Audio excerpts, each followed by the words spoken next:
What's good? Let's go ahead and get this out the way. Sixers sicko! Do you know how mentally ill you have to be to continue to watch this team play basketball? I believe I have a... Do I have a drink delivery? I have a drink delivery, ladies and gentlemen. Thank you. Much needed. Will you take her down with you, please? Go. Go.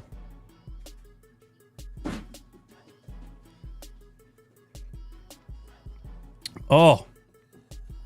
Grey Goose and OJ in the Yeti. Much needed watching this team play basketball. Yeah, let's just talk about it, man. Shout out to everybody in here. Thanks for being here. Yeah, you guys are sickos. Sicko behavior, man. Okay. Welcome to another edition of Sixers Postgame Live on Run It Back Philly. Another edition of the Sixers lose. The Sixers can't win a game, dude. They can't win a game. Trade for Caitlin Clark in the They can't win a game, dude. They can't beat anybody, man. And that's going to be the overall theme of this podcast episode. We are live on YouTube. Thanks for being here. If you're listening live on YouTube, please give us 1,000 likes. You guys have been doing that, for at least celebrate our sickness, At least we're making this terrible time as a Sixers fan a fun time at the same time by doing this together after every single game. You know what I mean? So hit the like button for that.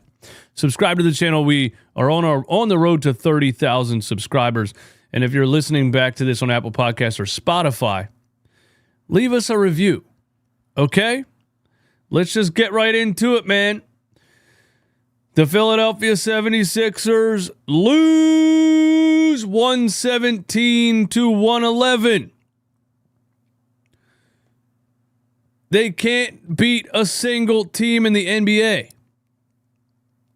They lose to the Memphis Grizzlies without Ja Morant for, count 'em, the second time this season.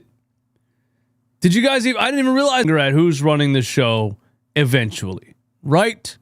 Because you can talk about ramping up. You can talk about, this is Joel Embiid looked the best in this game that he's looked this season so far. You can talk about, players have been injured. People have been in and out of the lineup. But at the end of the day, you had Jared McCain, Tyrese Maxey, Joel Embiid, and a supporting cast that is supposed to be championship ready. Yeah. Let me say that one again. A supporting cast that is supposed to be championship ready. I didn't just make that up. That's a real thing. Remember that? Remember this offseason? This supporting cast is championship ready. And once again, you go out there and you get beat by a bunch of 25-year-old nobodies. Scottie Pippen's kid, Jaren Jackson's Jr., Jalen Wells, a dude named Josh Huff, who I'm pretty sure just sold me a monster down the street at the Sunoco, Santi Aldama was just drifting G-Wagons on the beach last week, hanging out with his pet tigers. Plays basketball on the side. Luke Kennard, I forgot, was in the NBA. Who else, man? Everybody, man. Everybody, you're losing. Here's the thing. The main thing is you have this supporting cast that is supposed to be championship ready. You have a coach that's supposed to be a championship winning coach and knows how to get the most out of players and put W's in the win column. And you are losing to a bunch of young, up and coming, random ass NBA players. What does that tell you? Tells me two things. Tells me that Daryl Morey has absolutely no idea what he's doing, and he duped us again. And you combine that with another coach after Doc Rivers, another coach who is obsessed with experience, with older players who are playoff tested, championship ready, playoff experience this, experience that, experience these nuts. Nick Nurse, pause. Because you keep getting ran off the floor by players with no experience. So take the word experience out of your damn vocabulary, okay? How about that? That's what I'm seeing. I'm seeing a coach and a GM who put together an experienced roster, and they're getting ran off the floor by a bunch of inexperienced players. And why is that? Why do you think that is? Why do you think that is? Because Nick Nurse doesn't have a system. He's a Kawhi merchant. He's a Kawhi, Pascal, Serge Ibaka, Marc Gasol, Kyle Lowry in his prime. Toronto wrapped that roster. That roster to Nick Nurse is the 2008 Boston Celtics roster to Doc Rivers. And he's going to ride that roster all the way to the end of his career because he doesn't actually have a system. We're witnessing it. There's no other finger you have to point at the coach at this point. You have to. You have to. And you keep playing these teams full of young, hungry, athletic, quick players who can dribble, pass, and shoot. And you keep getting ran off the floor. And not even close. Like, these games aren't even close. You're getting blown out every game. I'm sorry. A good coach finds a way to win. You're getting blown out by everybody. You got blown out by the Raptors, bro.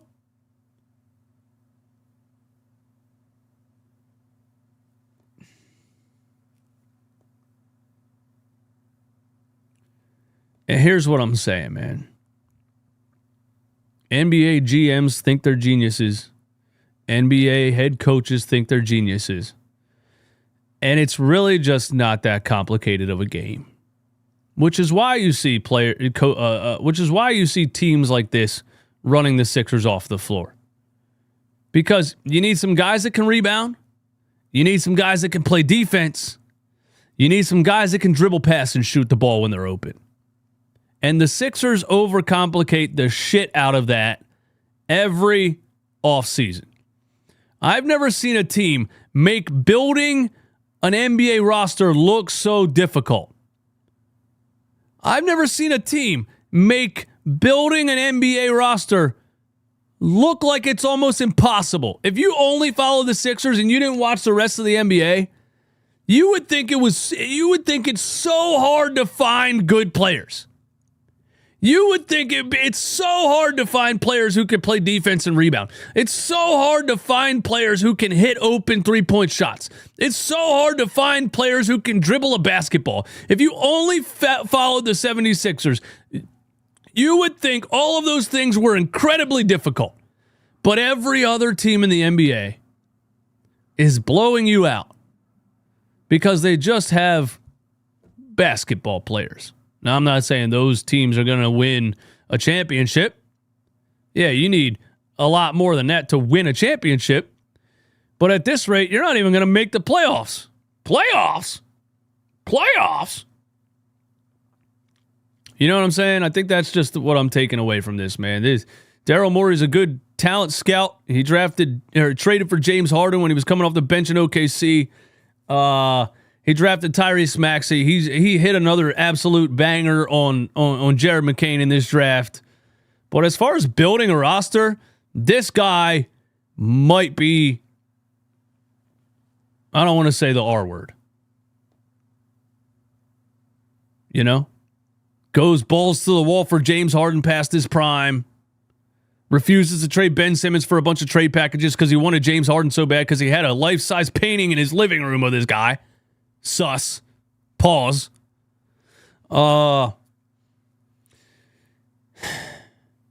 Then they say, well, wait till Daryl Morey gets all the cap space that he needs to build the team the way that he wants it. And he goes and he gives all the money to 34-year-old Paul George. And then he signs a bunch of buyouts. All of the oldest players in the NBA that literally nobody else wanted. Kyle Lowry, Eric Gordon, Reggie Jackson. I mean, dude, you might as well go sign Carmelo Anthony at this point. You might as well sign DeMarcus Cousins. You might as well bring back Dwight Howard. Like go sign Allen Iverson at this point, since you don't believe in age. That's my main takeaway about like why this team can't win a basketball game right now, and it's because the coach thinks he's smarter than he is. He thinks he's a genius who needs experienced players on the floor because he thinks basketball is insanely complicated. And you have a GM who's just a complete moron when it comes to putting a team together. And he duped us again. We thought it was good on paper. We talked ourselves into it again this summer. But look what happened. The truth is out now. Daryl Morey's a fraud. I'm sorry. Good at drafting. Good talent scout. Absolutely cannot put a team together. I'm sorry. Okay? Should we talk about the game? Let's see. First game this season with Joel Embiid, Paul George, and Tyrese Maxey together. That's nice. So I say, we're going to see what happens, and we're going to see, if they make any progress and if they look like they're ramping up. Tyrese on a strict minutes restriction with a hamstring after missing 7 games. Another thing about this franchise, they're so scared of everybody being hurt that they'd rather just lose forever. They'd rather just keep everybody on a minutes restriction and a ramp-up protocol and never win than to just play basketball. So Tyrese Maxey, strict minutes restriction. So he was missing like all of the second quarter, most of the third. I think he was saving him for the fourth. And, then obviously Maxey can't get in rhythm. He didn't play for 7 games. He's coming in the game for 3 minutes at a time. And like, it's just, So Maxey was trying to get some shots up, trying to get his rhythm. It didn't happen. He's 3 for 13. He was 0 for 6 from the field. But you can't really talk bad about Tyrese Maxey in a game after missing 7 games and just being on a minutes restriction, just coming out, trying to get something going. He couldn't, hit the broadside of a barn. Joel Embiid. I will say Joel Embiid looked the best in this game that he's looked so far. That's like being the skinniest kid at fat camp, or the fastest kid in the Special Olympics, or the hottest girl at a bar at last call.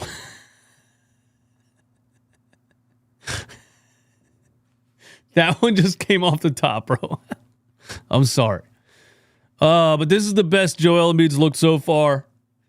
And I do want to credit Joel in the fourth quarter, when Jared McCain started leading the comeback. When the best player on the team started leading the comeback, Jared McCain, Joel Embiid was still in the game in the fourth when they cut it down to 4 points. He was giving a lot of effort on both sides of the floor in that instance. The first 3.8 quarters, I could have gotten a layup on Joel Embiid, and I'm not kidding at all. I'm 38 years old. My left hamstring hurts walking up the stairs. I sprained both of my ankles about 7 times over the course of my life. I can't jump over a Pepsi can. I could have gotten a layup over Joel Embiid for the first 3.5 quarters of this game. But I'll give him credit. The fourth quarter, he was out there hustling. He thought they were going to make a comeback. They made the fake comeback that they always make. And, Joel drove to the rim. Jaren Jackson Jr. flopped. He had Santi Aldama in front of him, bro. And this guy's tall and can shoot a basketball. That's it. Santi Aldama can't guard the Joel Embiid that I know. The Joel Embiid that I know would have slammed it on top of Santi Aldama's face and did a shoulder shimmy, but that was years ago. This is 30-year-old Joel Embiid on multiple knee surgeries, and this is what we have. And he's so unsure of himself right now, and he lacks so much confidence. He pulled a Ben Simmons on Trae Young, bro. It was a 4-point game. Jaren Jackson flopped. He had Santi Aldama in front of him, and MVP Joel Embiid passed the ball. And by the way, he passed it to Casper the Friendly Ghost in the corner and went out of bounds. But that's where we're at right now. I will say there was some progress in this game with Joel's ramping up.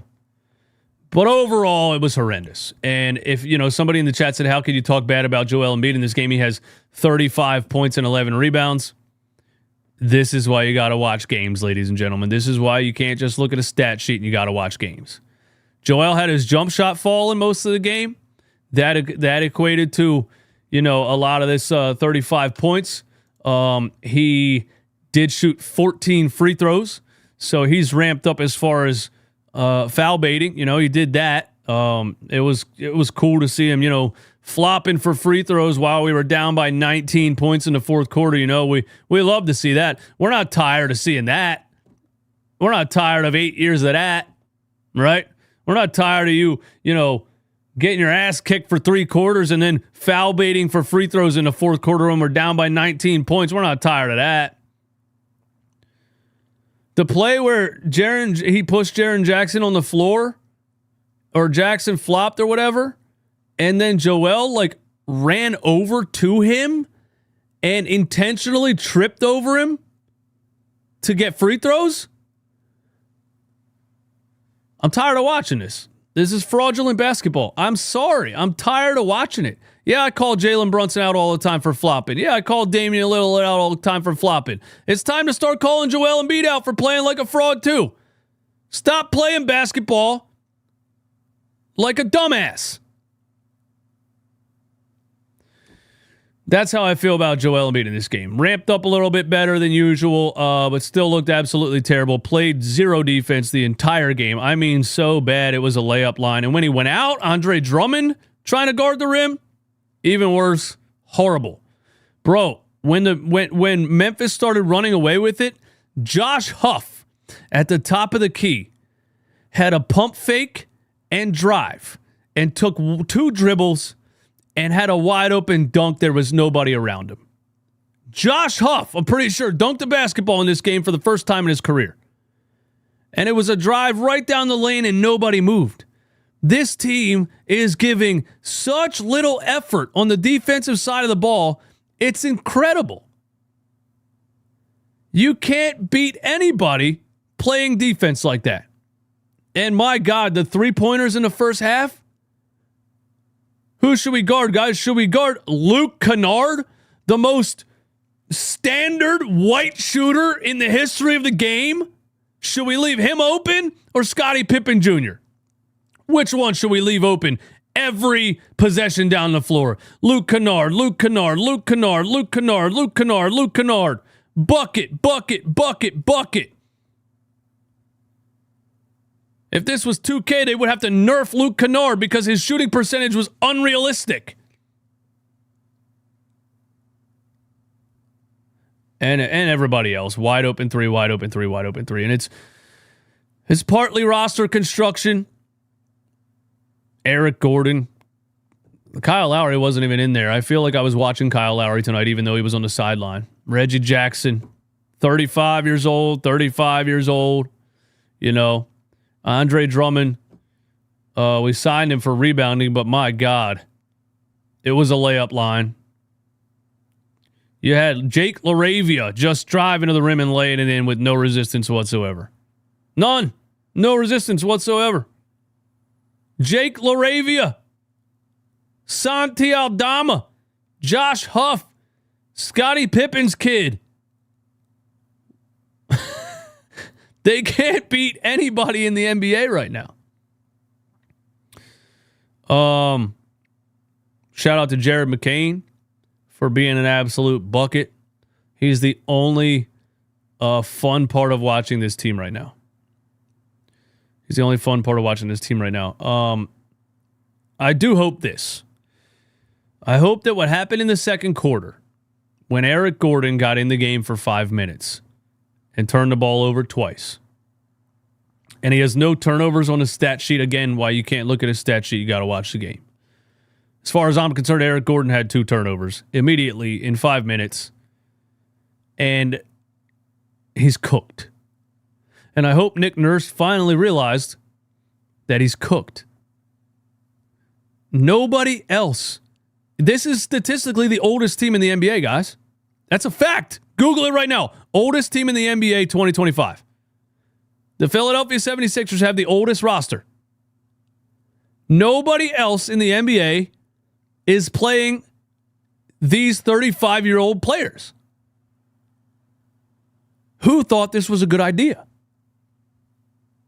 Look who you got beat by, bro. Jake LaRavia and Scottie Pippen Jr. And when I say put Justin Edwards on the floor, everyone's like, oh, just because he's good in the summer league, he can't play in the NBA. You're getting smoked by literally a bunch of Justin Edwards. You're getting beat by G League teams, and you won't put G League players out there. You see what I'm saying? Lester Canonias, I'm going to say it every fucking show. I don't care. Lester Canonias is 6'5", can dribble, pass, and shoot. Last year played in the Golden State Warriors system. He's on the 76ers G League team right now. He has a 45-point game in the G League. He gave the Sixers 13 points and 4 made threes last year in a Golden State Warriors win over the Sixers. Lester Canonias, scored 13 points and beat Nick Nurse last year, and Nick Nurse won't let him sniff the floor. Do you understand what I'm saying? We're losing to all of these teams that are losing teams that don't have an idea of what they are, so they're just throwing a bunch of young players out there. And we're getting ran off the floor by refusing to throw our young players out there. Now, is Justin Edwards going to help you win in the playoffs? I don't know. But I know damn sure he's going to help you more than Eric Gordon. And Reggie Jackson. I know damn sure. Hey, at least he put Ricky Council in the game this time, you know? After Eric Gordon in the second quarter drove to the rim, tried to do a layup, jumped. I swear to God, I think George Niang can jump higher than Eric Gordon right now. I mean, I think I could block Eric Gordon's shot. Why is he in the NBA? Why is he on my basketball team? It doesn't make any sense. Nobody else would do this. I'm surprised he didn't sign PJ Tucker by now. You can't play defense, you can't rebound. He won't put a Dembono on the floor. We watched him in the summer league. We watched him in the preseason.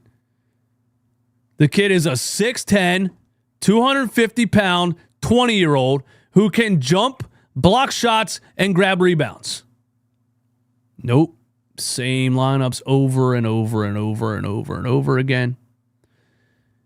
And this is what Raptors fans told me, man. At this point, bro, put a Dembona out there, put Lester Canonias out there, put Justin Edwards out there. Shake it up. What do you have to lose? You can't win a fucking game anyway.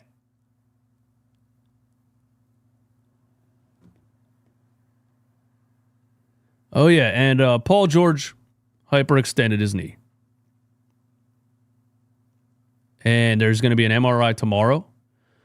Nick Nurse said that, there was enough to see that there was no structural damage, and he almost came back in the game but we decided to hold him out for precautionary reasons. What? This guy hyperextended his knee in the preseason. He was out 2 weeks. He came back. He hyperextended the same knee.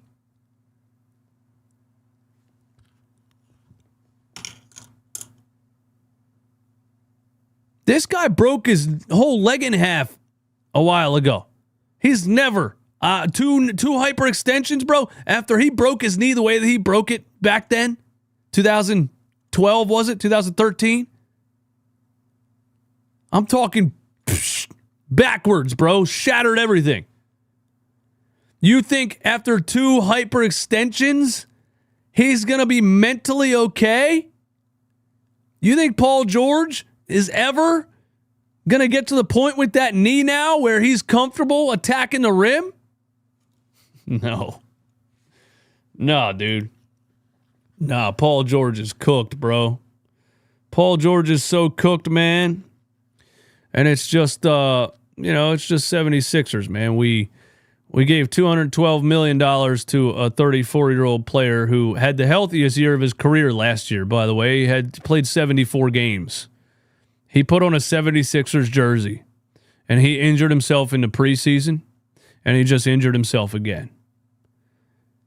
There's nothing the 76ers can do right. We did something in a past life that somebody cursed us, and you need to sell the team and start over, dude. You need to sell the team to New Jersey. You need to let it be the New Jersey 76ers, man. It's done for. But on a serious note, Maxie McCain 2025, make the Sixers great again. I'm done watching this. I don't even care. Do you really think Paul George and Joel Embiid can get it together and win you some playoff games, man? Do you really think that? Come on, man. Come on. Do you really think that? Sixers front office copied Jerry Jones' homework going all in. They just changed it so it doesn't seem obvious. Well, I don't know, man. I mean, yeah, the Sixers are the Dallas Cowboys of the NBA. That's a good comparison right there. I'm joining the 76ers when I'm 40. I might get the job. Salush RZ. Shout out to everybody in the chat. Shout out to the members in here. Shout out to the brand new subscribers. At least with the Sixers being as bad as they are and being incredibly difficult to watch, you guys keep showing up and we keep growing this community of frustrated 76ers fans, man. And I think it works for both of us. You know what I mean? I think it works for me because before I started this YouTube channel, I would watch Sixers games and just scream outside of my house to myself. Or to like my girlfriend at the time, and she didn't know what the hell I was talking about, so she didn't want to hear it. You know what I mean? And so I get to rant, and it makes me feel better, and helps me get over it and forget about it. Because that's the whole goal. You watch a game, you want to rant a little bit so you can get over it and forget about it. And I think it works for you guys. You watch a game, you're frustrated, you get to hear me rant about it, and it helps you get over it and forget about it also. So that's what we're doing here, man. Shout out to everybody, man. Steph Griffin officially convinced we ended up with Cody Martin instead of Caleb Martin. There's no way he simply forgot how to shoot. This is very bad, man. Very bad. They said Maxey being pulled was precautionary too. They did say that. You're right. We're going to find out what happened to Paul George at some point. We got 4 callers on the Discord. I'm going to get to you, man. You guys are you're showing up every single post game. I love it. I respect the fact that you still want to rant about this team, as do I. It's just it's a sickness that we have, man. But listen, I'm going to give you guys a second to get in the Discord, and we'll start taking some Discord calls. I want to let you guys know this is brought to you by a subscriber of the channel, Zach McGill, Court Sense Basketball. Shout out to Zach, man. And Zach says this: is your child really getting the results they want on the basketball court? If not, you got to check out my guy, Zach, owner of Zach McGill's Court Sense Basketball. Zach is one of the top trainers in the greater Philadelphia area with a proven track record of helping players reach their full potential, no matter their size or athleticism. Your child will get personalized coaching focused on getting in-game results. Zach teaches players to be constant threat, outsmart their opponents, and make elite-level plays on both ends of the floor. If you're serious about unlocking your child's full potential, Zach is offering a free trial session to the first 20 people who sign up using the link in the description. There is no time to ramp up. Click the link now to claim your free session or visit csbball.com to learn more. Again, if you're serious about unlocking your child's full potential, Zach is offering a free trial session to the first 20 people who sign up using the link in the description. Shout out to Zach McGill's Court Sense Basketball. And Zach, if you have any free time after teaching the youngins how to play, could you come over and teach the Philadelphia 76ers? Shout out to Zach McGill, man. Longtime subscriber to the channel. I am happy to promote your business, sir. Joseph Rickson, bro, just hopped on, and this current fit has me dying. You look like a religious guru guiding us through the wilderness of Sixers basketball. Namaste. Namaste. All right, 4 callers on the Discord, man. Let's do it. And to be honest with you, that's probably all I want to do because I don't really want to talk about this team for very long, man. It's pissing me off, all right? My guy, Jarrett Newsom. I know you were waiting last night, man. I didn't get to you, man. Jarrett Newsom is in the Discord. Hey, Jarrett. What's going on, man? What's up, Jarrett? Hey, man, I'm going to try to keep it as civil as I possibly can, man. This is just sickening, man. Very sickening. And it's the worst that's been for me since being a Sixer fan, man. You come in with all these expectations, and then you look like stir-fried garbage, hot garbage. It's wild, bro. Like, they don't even, like, you know, it's not like, oh, they look like a new team thrown together. They need some time to gel. They look horrible. Yeah, I figured it would take like half a season for them to get together. I didn't think they would look this bad, though, man. Because I said it from the beginning. And you had initiated me to get in contact with you. You was like, hey, man, we might need to talk. I said, yeah, it's going to take a while. We'll probably be good next year because this year we have to gel together. But, I mean, all these injuries, oh, wow. And it's like a black cat running around that organization or something, man. Yeah, it's pretty incredible. The just bad hands this team keeps dealing itself. It's really incredible. There's going to be a story, a 30 for 30 on, you know, the process Joel Embiid era of the 76ers, because they've done so many things wrong. And even when you thought they did something right, it always goes wrong. It always goes wrong. But, you know, my comparison, man, I got to give it up to Maxey standing up. It reminds me of Kobe.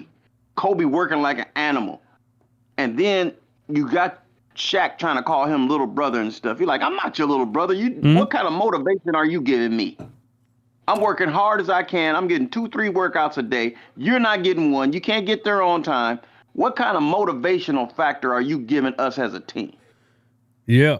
Yeah, absolutely. That's a great comparison. A lot of people forget, or, you know, a lot of the viewers now are too young to know that happened, but there was definitely some years where Kobe and Shaq didn't speak, and you know, Kobe and Shaq butted heads on that Lakers team a lot of times, and it was usually Kobe Bryant calling out Shaq for being overweight coming into the season and things like that, and they, you know, yeah, it's a good comparison, man. You know, the crazy part, though, is they wind up making a choice between Kobe or Shaq. And who made the better choice is obvious. I've been saying it for years, bro. It's Maxey time. It is Maxey time, man. Maxey McCain 25, make the Sixers great again. All right, Jarrett, bro. Good to hear from you, man. All right, brother. Tell your brother I said hi too, man. Take it easy. All right. Shout out to my guy Jarrett Newsom in the Discord, longtime caller of the show, man. Let's go ahead and go to Mr. Hoover. Mr. Hoover, I don't think I got to you last night either, man. Mr. Hoover, what's going on? What's up, DJ? How we doing tonight? Doing fantastic, man. I'm drinking a Grey Goose and orange juice, living the dream. I can't complain. I just want to say from the start, I definitely think it's time for the Philadelphia 76ers to hire your sponsor, Zach. Because, I mean, what the heck? I mean, what it wouldn't hurt nothing, right? Yeah, dude. Like, they need... I mean, is his job restriction only restricted to kids? Because I would love for him to coach Andre Drummond and some of these guys into shape.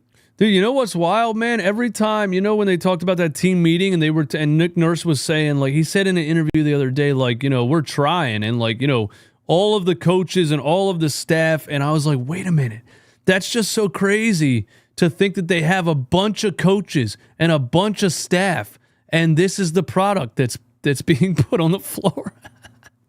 All right, I'm going to say it. The Philadelphia 76ers need to become the military Philadelphia 76ers. They need to, if they want to turn this around, then you got to put in some more work here, because what you got going ain't cutting no mustard right now. If you want to fix this season and turn it around, you got to do what you've been saying, DJ. You got to put Justin Edwards and Lester Quinones, because at this point, what can go wrong with that? I mean, you're 2-12.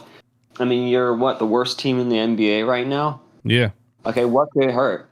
Okay, I'm going to get Andre Drummond now. I don't know what's going on with him, but he's not out of any criticism right now, because he deserves some criticism. He looks so out of shape. He does. And this is why. This is my backup for my evidence here. Joel Embiid played the entire third quarter. Andre Drummond comes in. He looks so winded and gassed. I'm like, bro, you just sat the bench for 12 minutes. Yep. And doesn't that come back to coaching? Doesn't that come back to coaching, man? Because they said in the meeting, apparently, that some players said that we want to be coached harder. So everybody looks out of shape, and even the players admitted that their practices aren't hard enough. So what does that tell you? This is Doc Rivers literally all over again. It is. And, yeah, I mean, if they want to turn this season around, that's one. Andre Drummond got to get into better shape. I put a Dembona in, but we'll see if that ever happens. I highly doubt it at this point. I would want it. Yeah, it's going to be Nick Nurse. He has too much of an ego to do that. He has too much of an ego to say, okay, what I'm doing isn't working. Let me try something else. He has too much of an ego to do that. I see it right now, and I saw it with Doc Rivers. It's not going to happen. Well, yeah. Well, then, if that's the case, if you don't want to listen to the fans who are probably your only help at this point, then you're going to go. I hate saying that. I don't want anyone to be fired in life, but there comes a point, if you don't want to listen and try to listen to people who want to help you at that point, you still want to listen to the ego. And that's another thing.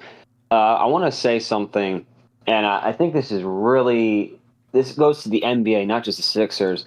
I'm so sick and tired of these big players thinking they're all hot stuff, and they come in here old, out of shape, and they don't care. And then we fans have to pay the high ticket prices all the time. Yeah, man. Let me see if my camera pops back up here. Maybe we're just cooked. Oh, there we go. Yeah. The ownership's going to come to it. There's going to come a crossroads where ownership has to say, like, okay, we either need to make a major change here, or we're going to hope that they're going to get it together. Because, again, they want to build a new arena, and it's not like an owner cares about winning a championship. They care about their bottom line. But if this product continues, who's buying tickets? Who's excited to go to these games? And no one is. And when everybody stops buying tickets and the ticket prices tank, the owners are forced to make a major change. That's just the nature of the game, And they can say Nick Nurse isn't on the hot seat, Daryl Morey's not on the hot seat, but when a billionaire sees the green lines start to go down like the Titanic, he's not going to sit back there and take a hit. He's going to make a panic move and he's going to clean house, dude. I think that's what's eventually going to end up happening. I agree. I think there is going to be a clean out, but to me, just when it comes to the NBA, there needs to be something of a system where you guys have these players punching a clock like a regular job, because when you look at regular people, and I'm just spreading out from basketball for a second, you look at the average Joe, you have a mortgage, you have bills, and from Arkansas, works 2 jobs, a random person, just giving an example. She works 2 jobs. She does what she needs to do. She punches a clock. She puts in her time. She does what she needs to do. We give these guys in the NBA what they need. They don't do what they need to do. And then we've also been talking about the NBA. Okay, you have these guys. Why is the NBA going down in ratings? Why is it going down in performance? Well, the truth is the guys don't care. There's not the edge that there used to be. Too much money, man. Way too much money, dude. When you start talking about $300 million, man, you can have a mansion in every state and a whole staff running each one, and you're just living like an absolute king. You're not living in the real world, so maybe that amount of money is killing the motivation for a lot of these guys. Maybe I think so, or maybe we just keep finding losers. Well, we're a magnet for that. It looks like the Philadelphia 76ers are, because we can't get anything rolling. I mean, you tank for years. You get some guys. They don't work out. You clean your whole salary. That doesn't work out. I mean, is there another way to lose on purpose that we don't know about? I mean, what else can we do to stink? It's going to get to the tank for flag is on its way, man. Mr. Hoover, you got anything else for me, man? Thanks for calling. Nothing. Just take your Advil and have a good night. All right, brother. Thanks for calling again, man. Mr. Hoover on the line, man. And they do look like they lack motivation a lot of times. And I say a lot that guaranteed contracts are ruining the NBA, and I think they are, man. We're seeing contracts on a level that it's just astronomical. And I'm not saying players should make less money than owners, because if the players got paid less, the owners would just get paid more than they are already, and they don't need any more money. You know what I mean? So I don't know what the solution is there, but the guaranteed contract, where a guy signs a contract and there you go, you got $300 million. We hope you show up. Imagine a job telling you, hey man, we're going to hire you for 4 years, okay? You're an accountant, okay? We're going to hire you for 4 years. We're going to give you all 4 years up front, and not just, let's say, what a normal salary is in my area, it's 50, 60 grand, right? We're not just going to give you that. We're going to give you, let me put it in terms of normal people. We're going to give you $600,000 a year to be an accountant, okay? But we're going to pay you up front. We're going to give you $2.4 million right now. And we're going to just assume that you're going to show up to work and work your hardest every single day. But we're going to give you $2.4 million right now.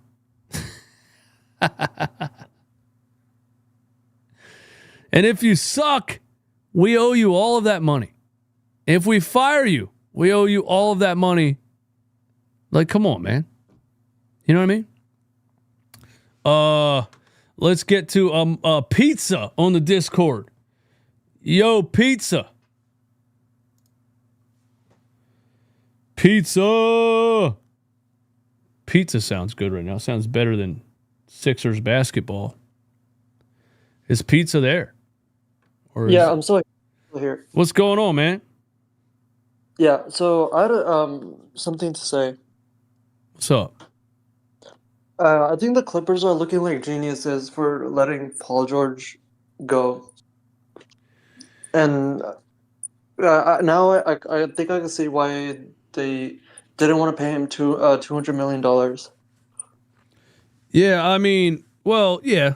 No, I definitely don't disagree with that. They looked at it and that's crazy because they also are opening a brand new arena, and their main goal their main priority is ticket sales at the end of the day for a brand new arena. And even a team with a brand new arena whose main priority is ticket sales refused to give Paul George a max contract. So what does that tell you? So yeah. I agree with that. I agree with that, man. But at the same time, the Sixers signed him, and it was like there wasn't really any. It was a terrible free agent year. Just our luck that we have all that cap space in a terrible free agent year. Paul George was really the only option, and they were like, even if he's not the superstar they used to be, he's a really good third option. And I'll still say, yeah, if he stops fucking hyperextending his knee, he is a really good third option. He's not a threat to take it to the rim hard anymore, but he still is a much better creative shot maker than Tobias Harris was and plays better defense, but now he's hurt. So, that's just being the Sixers, I guess. I think the Sixers should have tried to get like KCP over the summer or Derek Jones Jr. I feel like those type of players would have been really helpful right now. Like they're playing. I think Derek Jones Jr. is playing really good right now for the Clippers. Derek Jones Jr. is playing good right now for the Clippers. Yeah, Derek Jones Jr. is another player that he's just like, to me, he's one of those guys. He's one of those Kelly Oubre, Caleb Martin guys that the Sixers would sign, and he would be really, really bad. You know what I mean? Just when those kind of role players end up on another team, they play good. Yeah. Yeah. But I could see why Nick Nurse is playing Eric Gordon. It's because I think he could get hot sometimes and he could shoot from deep. You can see why Nick Nurse is playing Eric Gordon? I mean, I kind of understand him because he's good. Is a good shooter. He could shoot from like 30 feet, and sometimes he could get hot. Yeah, I guess, man. Maybe 5 or more years ago. I'm tired of watching the 40 and over league, man. Yeah. The guys that are over 32, I don't want any part of it anymore. I don't want any part of it. That's my new cap. That's my new cap on NBA players ages 32. Done.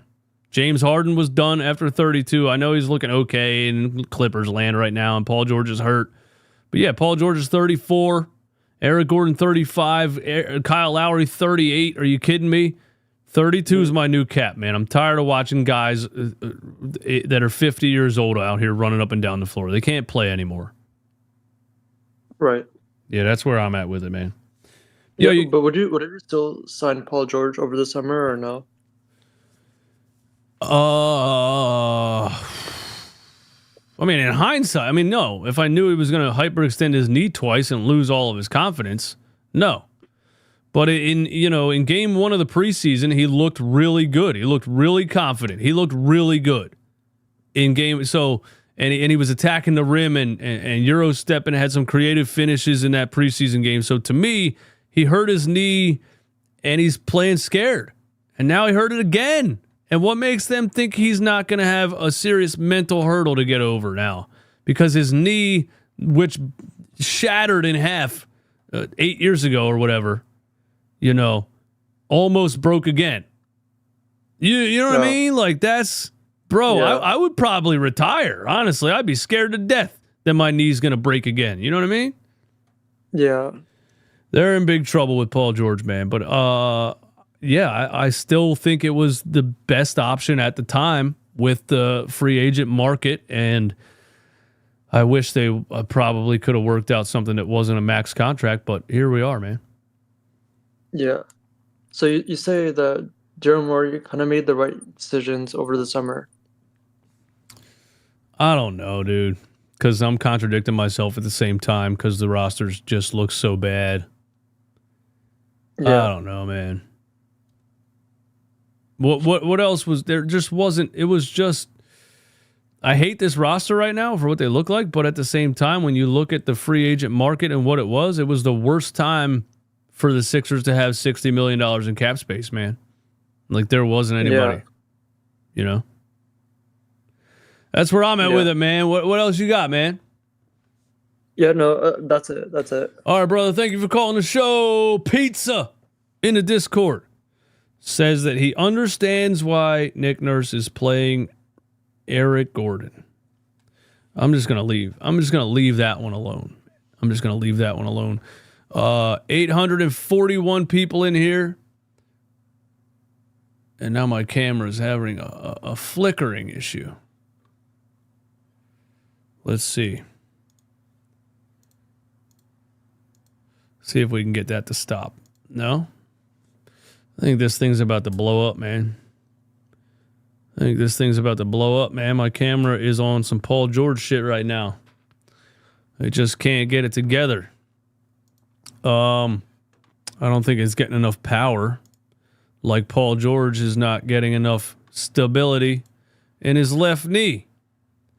One more Discord caller and then I'm out of here, man. I don't know who S is. Salad Fork. Salad Fork in the Discord. Yo, Salad Fork. What's up, man? Thanks for taking the call. Got a couple quick things. For this one, I went to NBA.com, looked up some stats. Can you guess who's the number one person on our team in contested 3-point shots per 48? Contested 3-point shots per 48. Per 48? Contested 3-point shots. Is there a minimum game? No, it's anyone's eligible. Contested 3-point shots per 48. I'm thinking Tyrese Maxey. Andre Drummond. What? Yep. Oh, you're talking defensive stat. Wait. Are you talking about? Are you talking about defensive stat? Like he's contesting 3-point shots? Yep, he's the highest contest rate for 3-point shots on our team. I don't even understand what that means. I feel like he leaves 3-point shooters open all the time. Well, then I started looking a little deeper and started looking at league-wide where the Sixers are. Can you guess where the Sixers are on the number of 3-point shots we're contesting for 48? Dead last. Dead last. That was an easy one, dude. That's another one of those. We don't even have to look at the stat sheet to know that. We watch these games. These dudes are wide open left and right, dude. Dead last. Wow. You know, they're bottom 5 in the league in rebounding. They're bottom 5 in the league in everything, actually. Continue. I'm sorry. And I just, these hustle stats are just atrocious when I actually went and tried to look at some numbers. I mean, we've all seen it with the eye test, but looking at the numbers, it's sad, man. And then you look at, like, for me, the other one that's just getting me beyond everything else you're talking about are the inbounds plays that we're drawing up and failing to execute just to get the ball in. Yeah, do we lead the league in 5-second violations? Because I feel like I watched basketball for years and never saw a 5-second violation, and I've seen 3 of them this season already. It's mind-boggling. It's clear. They keep clearing it out. They put 2 people in motion. They stand around, and then 3 seconds, 5 seconds. It's crazy. I've never seen anything like it. So I don't know what's going on here, but for me, I'm fully out on Nurse. I just don't know. I don't think he's been handed a great hand here with what's going on, but you got to get these guys playing a little harder. You got to have them more organized. Exactly. So like, one inbounds play, run a fucking stack. You know what I mean? Like that's what we used to do in middle school. Yeah, do the basics, man. Oh my god. But what like between the roster construction and the lineup decisions, which is the biggest problem for you? Like those stats about like contesting the least amount of threes in the entire NBA. Is that because everybody's slow? I mean, look at this. You know, I love Yabusele, but he's slow as hell. Like, you look at this bench, Yabusele, Drummond, Reggie Jackson, Eric Gordon. These guys are slow, dude. You know what I mean? Then you mix in Paul George, Joel Embiid. Dudes are slow. It's the kind of thing. It's like I need Bona out there. Like, Ricky Council can run, KJ can run. Like, if someone is not putting in the effort and not closing out, just go sit down for a bit. That's what your job as a coach, right? Like That's true. To give people opportunities who will go out there and run their ass off and try to make something happen when you're 2-12. Exactly. He keeps letting it go, man. In the first quarter, when you see a guy not run to the 3-point line, dude, you're already 2-12. You're not winning any games. So start pulling people when they start doing stuff like that. Throw somebody else in there. It's time to run. It's time to run it like a participation trophy, a little league game. Let everybody have a 100%. chance. 100%. Well, I appreciate the show. Thanks for the grind, man. This is Not fun to watch, but appreciate the work you're doing on it. Hey, thank you, man. Great call, man. Salad Fork 77 in the Discord. I didn't know if I was about to get trolled or not for a second because the name Salad Fork is pretty crazy, but that was an awesome call. Thank you so much for the hustle stats and your take on the team. Yeah, man. They're 2-12. I don't have anything else to say, man. It's actually shocking to me that we keep finding a way to talk about this team for an hour after every game because it shouldn't even be interesting. We're seeing the same thing basically every game. At what point does something change? I just have real trouble seeing this turnaround. They're 2-12. I have real trouble envisioning this thing turning around. So, fire the coach, fire the GM, tank for Cooper Flag, man. That's what you do. If I heard a slight rumor that Joel Embiid wants to be in Miami, if Joel Embiid wants to be in Miami, he can't get traded this year. Sit him for the season. Tell everyone he has a sore knee. Sit him for the season. Trade him in the offseason for whatever Miami wants to give you because they're a little bit desperate. I don't know what you're going to do with the Paul George contract, but he just hyperextended his knee again. So sit him for the season. He has a sore knee. And, let Jared McCain, Tyrese Maxey chuck shots for the rest of the season and tank for Cooper Flag. And honestly, bro, I haven't spoken enough about Jared McCain on this episode of this show.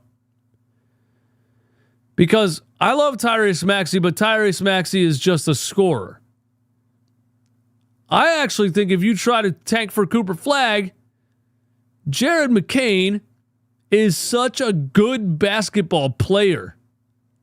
Like, from the way that he runs the game with the ball in his hands from the top of the key, the point guard mentality, the assist ability, the smart shots, the efficiency. Jared McCain might win you too many games if you're trying to tank for Cooper Flag. You might have to tell everyone he has a sore knee also. But that's what it is, man. McCain and Maxey 25 make the Sixers great again. I'm out.